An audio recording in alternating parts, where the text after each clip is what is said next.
through your spirits, that we may hear and experience just what it is you have in store for us today. Lord, we ask for blessings on this morning's message.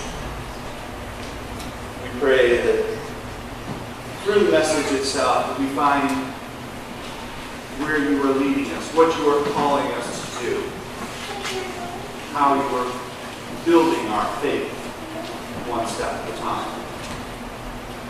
Lord, we just ask for your blessings at this time. In Christ's holy name. Amen. You know I never do this, but I'm going to close the Bible because the wind is working on page.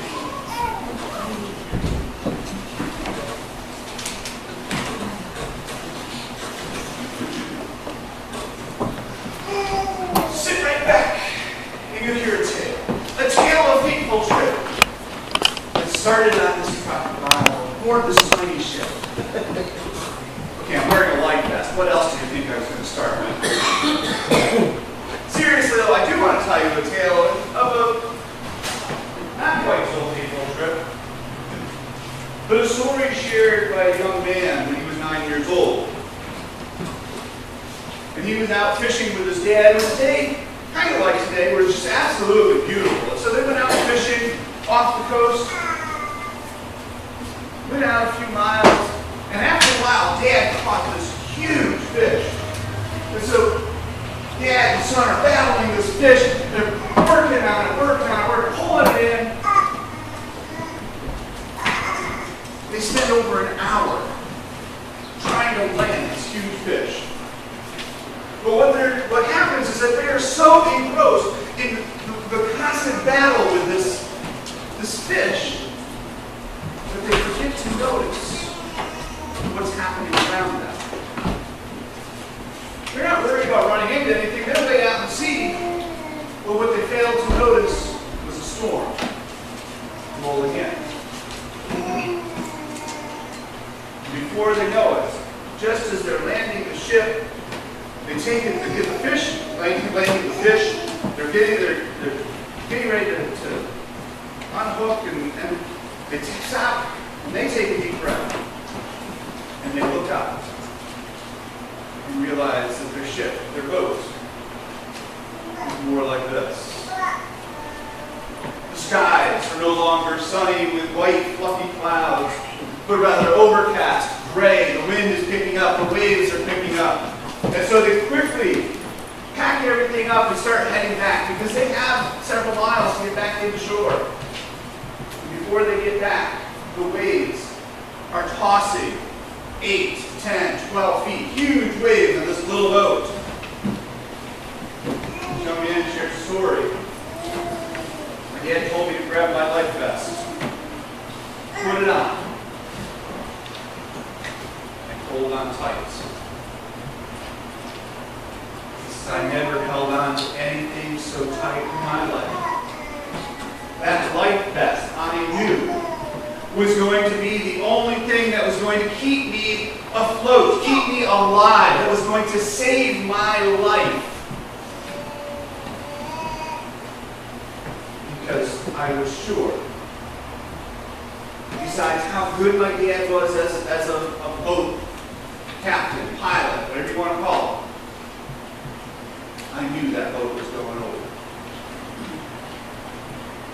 I held on to that jacket, that life vest, as if it was the only thing in the world.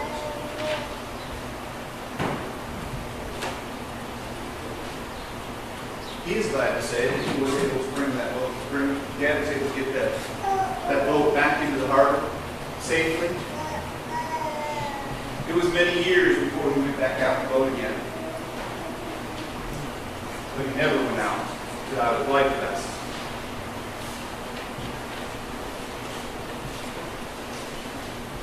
In our lives, we're often faced with situations like that. We wake up with days like this, where it is beautiful, everything is well, there is not a care in the world, and our life vest is stored underneath. We don't have to worry about it. But sure enough, the winds will kick up. The clouds will come over, and lightning, and I've got to pull that down again. We'll go without it. Sorry, Jim. Lightning and the storms are going to come around us, and we all face them. There are different types of storms that we face, and we've all been through one or another, or multiple storms. There's a storm around our job, where we don't know what's going to happen. Are we going to be able to hang on to it? There's a hostile takeover coming up. There's rumors of reduction, where you just walk in one day, you're handed a pink slip and said, today's your last day. Many of us have been there. Times in our lives where our marriages have been rocky. Arguments, things we've said to one another that we wish we could take back. Times where we know that our marriage is going to collapse. I was reading a book the other day where, there's still that small hope, but your marriage is actually circling the drain. You're that far gone, you just haven't gone down the drain yet. What is that stopper for that drain to keep that marriage from going down? Sickness with our kids, our spouse, our parents, ourselves. The bad news that we get. We're wrapped up with various storms in our lives.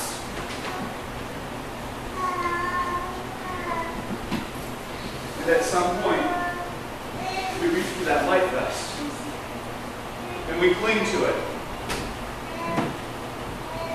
And our life vests vary from storm to storm.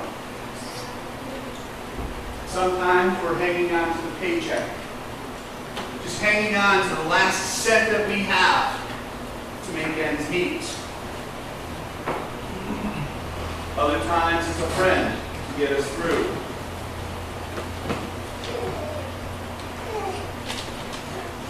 What is your life vest? What is the life vest that you cling to when you hit a storm? And where is that life vest when the weather is good? We all have different ones, different storms that we come to. And if you read through the Bible, you'll find that God has several times where He meets people in various storms. I look at the last open window over there, the burning bush. And where Moses is kind of walking through, and God comes in the form of the burning bush and says, hey, guess what? I got a job for you. Moses is in the middle of a storm himself, but God kind of puts him into another one. Abraham and Sarah, almost 100 years old, and God comes to them and says, I'm going to make you, Abraham, the father of my people. Yeah, right. At 100 years old, my wife and I are going to be parents. How many of us would like to entertain that thought of raising kids at 100 years old?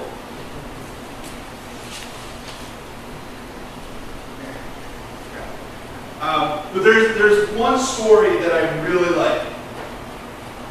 And it's actually a sketch by Bill Cosby.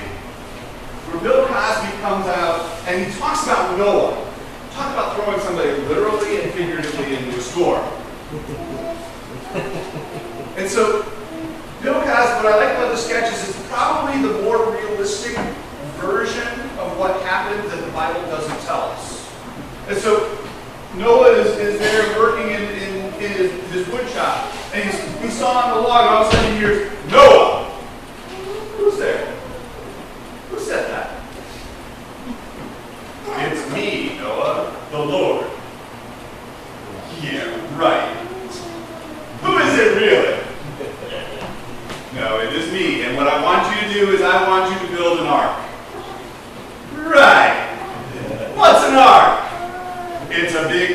I want you to build it by 80 cubits, by 30 cubits. Right. What's a cubit? Let's see, I used to know what that was. Let me think here. Well, it doesn't matter. But then I want you to go out into the world and I want you to collect all the animals, 2 by 2, one male, one female, and I want you to put them in the boat. Yeah, right. Who is this really? I could see that conversation. And it sounds a whole lot more realistic than what the Bible tells us. Because we are in the, we relate to that. We understand that. We are challenged ourselves when God calls us into certain circumstances. But when we find ourselves in a storm, do we hear God calling us to change our lives? Or do we call God? And so I want to share with you a story. It's one that we know. It's from the Gospel of Matthew.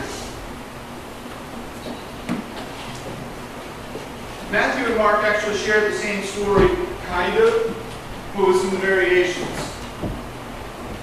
In Matthew, we see Jesus walking on the water. And so I ask you to hear these words from Matthew 14, verses 22 to 33. Where immediately, they just fed the 5,000. Immediately, Jesus made the disciples get into the boat and go on ahead of him to the other side while he dismissed the crowd. If you remember, we talked about this last week. That's what the disciples wanted him to do last week, was to dismiss the crowd so they didn't have to feed him. So after he made them feed them, then he still dismissed them. And after he dismissed them, after Jesus dismissed them, he went up on the mountainside by himself to pray. He needed a quiet time. He needed to take a deep breath. When evening came, he was there alone. But the boat was already a considerable distance from land, buffeted by the waves because of the wind against it. During the 4th watch of the night, Jesus went out to them walking on the lake. So this is early morning. This is coming up to dawn. That's what watch we're on here. And when the disciples saw him walking on the lake, they were terrified. "It's a ghost," they said, and cried out in fear. But Jesus immediately said to them, "Take courage. Relax. Calm down. It is I. Don't be afraid." "Lord, if it's you," Peter replied, "tell me to come to you on the water." "Come," he said. Then Peter got out of the boat, walked on the water, and came toward Jesus. But when he saw the wind, he was afraid and beginning to sink, cried out, "Lord, save me!" Immediately Jesus reached out his hand, caught him. "You of little faith," he said, "why did you doubt?" And when they climbed into the boat, the wind died down. And then those who were in the boat worshipped him, saying, "Truly, you are the Son of God." May God bless our understanding and reading His holy and divine word. So they're out in the storm. And I want to talk about Peter before I talk about Jesus. Because Peter, the rock, kind of ironic that he's the rock walking on the water. Peter is the one who challenges Jesus. He's the one who says, "If it's you, Lord, tell me to come to you on the water."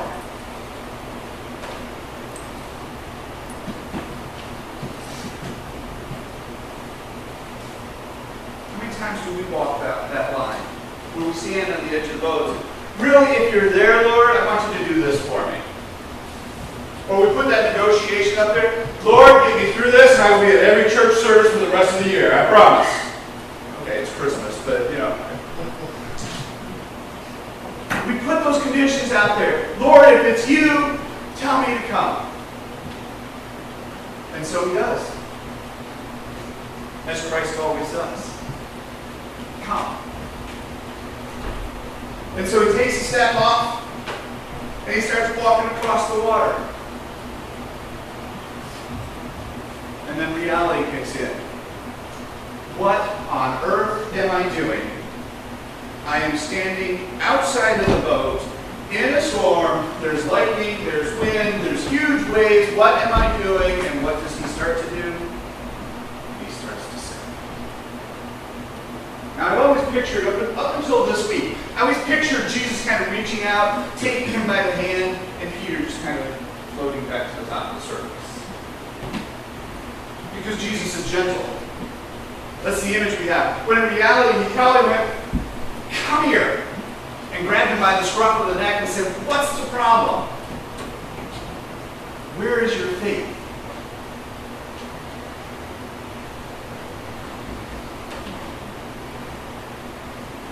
But Peter was willing to take that step out of the boat.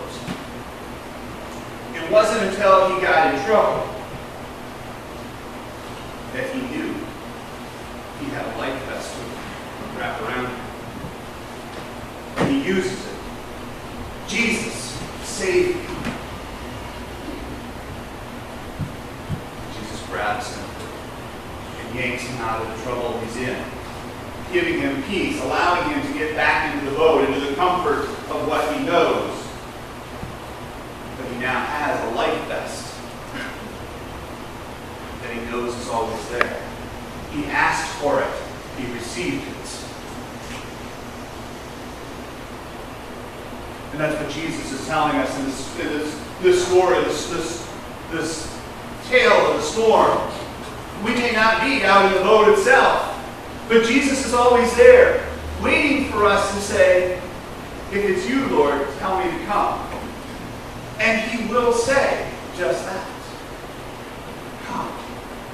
I am here. All you have to do is take that first step. Be willing to step out of the boat and trust me. For you are not alone. I am here for you. I am here with you. And on days like this, it's easy for us to step out of the boat. Life is good. The sun is shining. There's a nice cool breeze. The fish are coming in.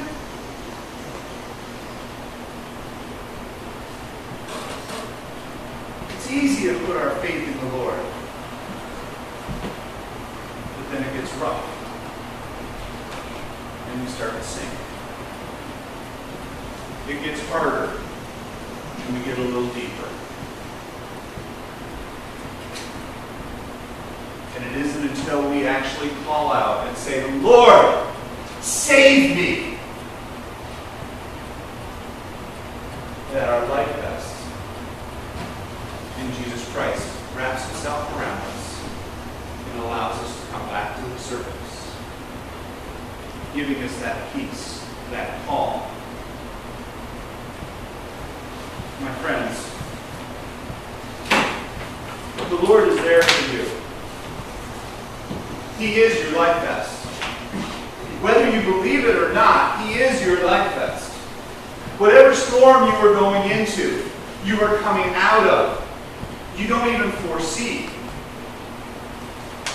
The Lord is there for you, waiting to wrap His arms around you in grace and in love. And every time you start to sink, He will pull you back up. For that is what the faith of Christ does for us. It does not tell us that life will be grand and we will not have storms. What He does tell us is that even in the storms, you won't sink. That you will be protected. You will be watched over. You will be safe. All in accordance to God's will and God's plan. My friends, if you have asked Jesus to allow Him to come to you, He has said, come. But until you ask Him to save you,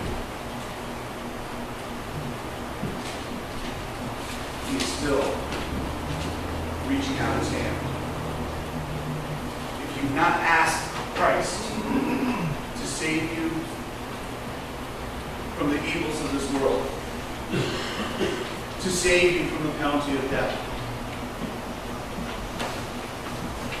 I invite you to ask him to do so.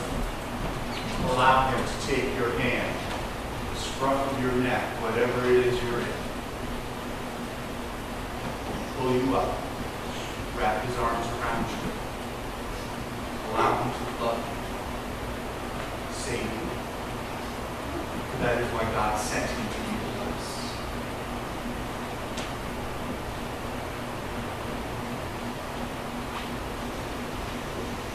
Lord, you know our hearts. We ask, Lord, that you be our life best. Open our hearts so that we can willingly accept and ask for you to save us. For you have told us that when we ask, the door will be opened, our questions will be answered, we will be saved. Save us, Lord Jesus. Allow us to be with you, not just in this time, in this space, but in every time and in every space. We ask that you be our life best. Wrap yourself around us, protect us.